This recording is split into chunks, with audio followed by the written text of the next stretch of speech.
경제인들의 법정단체인 상공회의소처럼 농어민의 권익을 대변하는 농업회의소라는 단체가 있습니다. 지난 국회에서 시범 사업에 머무는 농업회의소를 법제화하려고 했지만 대통령이 거부권을 행사하며 무산됐는데요. 이를 두고 농촌에서도 찬반 양론이 엇갈리고 있습니다. 뉴스uk 전보곤 기자입니다.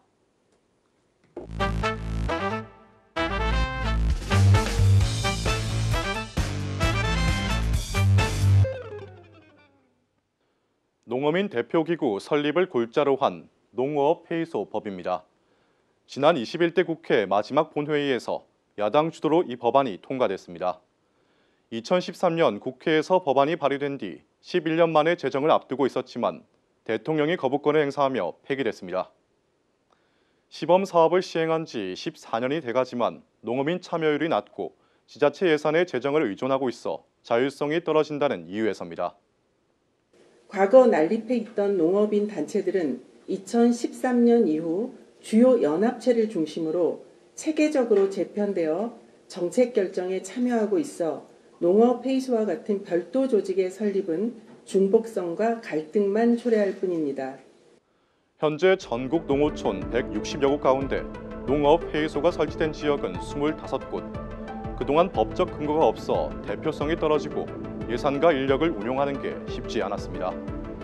법안이 만들어질 것으로 기대했던 회의소 측은 즉각 성명을 내고 반발했습니다.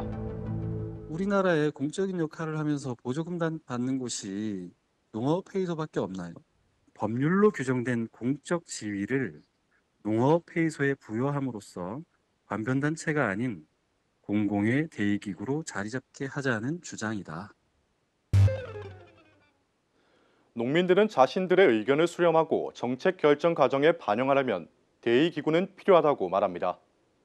근데 정부에서 하는 보험이라든지 다른 정책들은 10년 전에 거를 그대로 지금 하고 있다는 얘기죠. 너무 진짜 이거는 막 현실하고 동떨어져 있다. 앞서서 일하는 사람들이 뭘 하고 있는지는 의문이에요, 사실은. 거의 안 되는 것 같아요, 잘 전달이. 이것저것 지원이고 뭐고 보면 좀 그래요. 뭐 지원해준다 뭐 한다 해도 이게 뭐 같은 거 해도 조금씩 빠지는 것 같은 거 있어요, 그런 게. 하지만 농업회의소를 대의기구로 내세우는 것엔 의견이 엇갈립니다. 먼저 정부 결정대로 기존 단체와 소통을 강화하는 게 효율적이라는 주장이 나옵니다.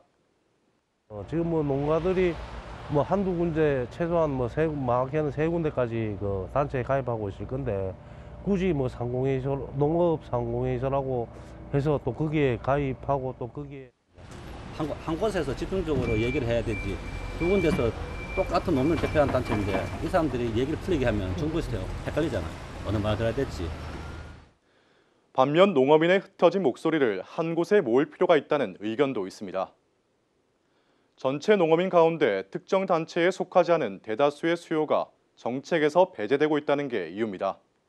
지금 있는 기구라고 해봤자 농협하고 조공법인하고 이제 뭐 몇 개 단체가 있잖아요. 몇 개 단체가 있는데 그 단체가 역할을 아예 못하는 거예요 지금.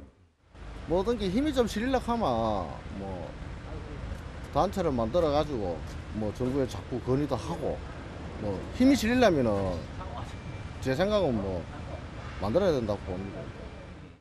농어민 권익을 대변하는 소통 창구가 필요하다는 데에는 공감대를 형성했지만 어떤 방식을 취할진 논의가 더 필요해 보입니다. 최근 개원한 22대 국회가 여전히 파행을 빚는 가운데 민주당은 지난 국회에서 대통령이 거부한 농어업회의소법 등 쟁점 법안을 이번 국회에서 다시 내놓기로 했습니다. 뉴스uk 전보근입니다.